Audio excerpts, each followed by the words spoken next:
Hello guys, good morning. ഞാൻ ഇന്നലെ അരി ഉഴുന്നും വെള്ളത്തിലിടാൻ മറന്നുപോയി. അതുകൊണ്ട് തന്നെ രാവിലെ എൻ്റെ പാകപ്പെട്ട അവസ്ഥയായിട്ടോ. എന്താ ഉണ്ടാക്കുക ആകെ ഡൗട്ട്.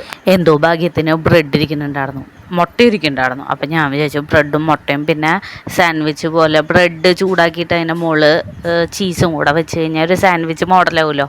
അപ്പം അങ്ങനെ കഴിക്കുക, ഒരു ടേസ്റ്റും ഉണ്ടാവുമല്ലോ. സാധാരണ മുട്ട ഓംപ്ലേറ്റ് ഉണ്ടാക്കിയിട്ട് അതിൻ്റെ ഇടയിൽ വെച്ച് കഴിഞ്ഞാൽ വെക്കാറാണ് പതിവ്. ഇപ്രാവശ്യം അങ്ങനെ ചെയ്തില്ല. എന്തോ ആ സമയത്ത് ഇങ്ങനെ തോന്നി, കൊത്തിപ്പൊരി പോലെ ആക്കിയിട്ട് പിന്നെ അങ്ങനെ കൂട്ടി കഴിക്കുക വെച്ചിട്ട് അങ്ങനെ ചെയ്തു.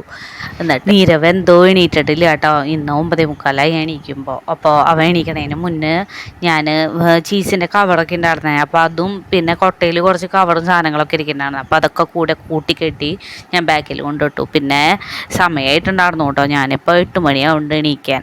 രാത്രി എന്തോ ഉറക്കം ശരിയാവണില്ല, ചൂടൊക്കെ കാരണം തോന്നുന്നു. അപ്പം ഞാൻ അവ എണീക്കുമ്പോഴേക്ക് ചായയൊക്കെ ഉണ്ടാക്കാൻ വെച്ചിട്ട് ഞാൻ കാപ്പിയാട്ടം ഉണ്ടാക്കുക. അപ്പോൾ ട്രൂവിൻ്റെ മറ്റേ 5 രൂപയുടെ 2 രൂപയുടെ ഒക്കെ പാക്കറ്റ് ഞാൻ മേടിച്ച് വയ്ക്കും. മറ്റേ കുറച്ചുള്ള പാക്കറ്റ് ഫുള്ളായിട്ട് മേടിക്കുമ്പോൾ നല്ല റേറ്റ് തോന്നി. അപ്പം ഞാൻ പിന്നെ ഇങ്ങനെ മേടിച്ചിട്ട് കുറച്ച് അങ്ങനെ ഇട്ടിട്ട് ഉണ്ടാക്കുക ചെയ്യുക. എനിക്ക് അങ്ങനെ കുടിക്കാനാണ് ഇഷ്ടം. അപ്പം ഞാനിങ്ങനെ കാപ്പിയും ചായയും കലക്കി വെച്ചിട്ട് പിന്നെ അവനെ എണീപ്പിച്ചു കേട്ടോ.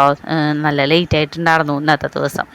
അപ്പം വേഗം കൊണ്ട് പല്ലേപ്പിച്ചു. അവൻ്റെ ഉറക്ക ക്ഷീണമൊന്നും മാറിയിട്ടുണ്ടായിരുന്നില്ല. സാധാരണ കുറച്ച് നേരം എന്നോട് വന്നിരുന്ന് കഥയൊക്കെ പറഞ്ഞ് വർത്താനം പറഞ്ഞ് അംഗൻവാടിയിലെ വിശേഷമൊക്കെ പറഞ്ഞിട്ട്, അപ്പോൾ കുട്ടികളൊക്കെ കുറുമ്പ് കാണിക്കണതും പിന്നെ അവൻ്റെ കൂടെ കളിക്കണതൊക്കെ വിശേഷം പറയാനൊക്കെ ഇരിക്കാറുണ്ട്. ഇന്ന് തീരെ നേരം കിട്ടിയിട്ടില്ല ഞങ്ങൾക്ക്. അത് കഴിഞ്ഞ് വേഗം അവൻ്റെ തലയിൽ എണ്ണ തേപ്പിച്ചിട്ട് ടോയ്ലറ്റിൽ കൊണ്ടിരുത്തി. എന്നിട്ട് ഞാൻ വേഗം എൻ്റെ മുടി ഒന്ന് വൃത്തിയാക്കാൻ വെച്ചിട്ട് കുറേ നേരമായി തലയിൽ തോർത്തുമുട്ട് കെട്ടിയിരിക്കണം. അപ്പോൾ അതൊക്കെ ഒന്ന് മാറ്റി. പിന്നെ എൻ്റെ ഇവിടെ അമ്മാമ്മയുണ്ട്, മിനി ആൻറ്റിയുടെ അമ്മ, എന്നോട് പറഞ്ഞിട്ടുണ്ട് പൊട്ട് കുത്താണ്ട് പുറത്തിറങ്ങരുത്. കല്യാണം കഴിഞ്ഞ് കുട്ടികൾ എപ്പോഴും നെറ്റിയിൽ പൊട്ട് തൊട്ടിട്ട് വേണം പുറത്തിറങ്ങാം. അപ്പം ഞാൻ പിന്നെ പൊട്ടൊക്കെ തൊടും. അപ്പം ഞാനത് മറക്കാറില്ല. എനിക്കിങ്ങനെ ഓരോരുത്തർ പറഞ്ഞു തരുമ്പോൾ നല്ല ഇഷ്ടമാണ്. അപ്പം ഞാൻ അതൊക്കെ ചെയ്ത് എൻ്റെ മേക്കപ്പ് കഴിഞ്ഞിട്ട് പിന്നെ നീരവനെ വേഗം കുളിപ്പിച്ചു. അപ്പോൾ ആ ട്രൗസർ അവന് മാറ്റണം എന്നൊക്കെ ഇടയിൽ പറയുന്നുണ്ട് കേട്ടോ.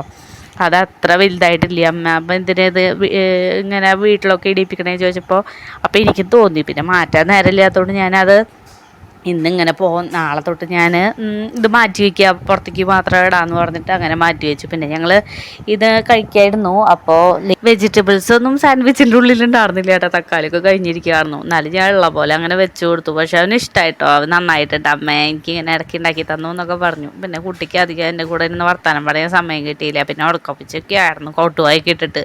എന്നാലും ഞാൻ വേഗം കുളിപ്പിച്ചിട്ട് അങ്ങനെ പറഞ്ഞു വിട്ടു. അപ്പോൾ അടുത്ത വീഡിയോയിൽ കാണാം. Tata bye bye, see U.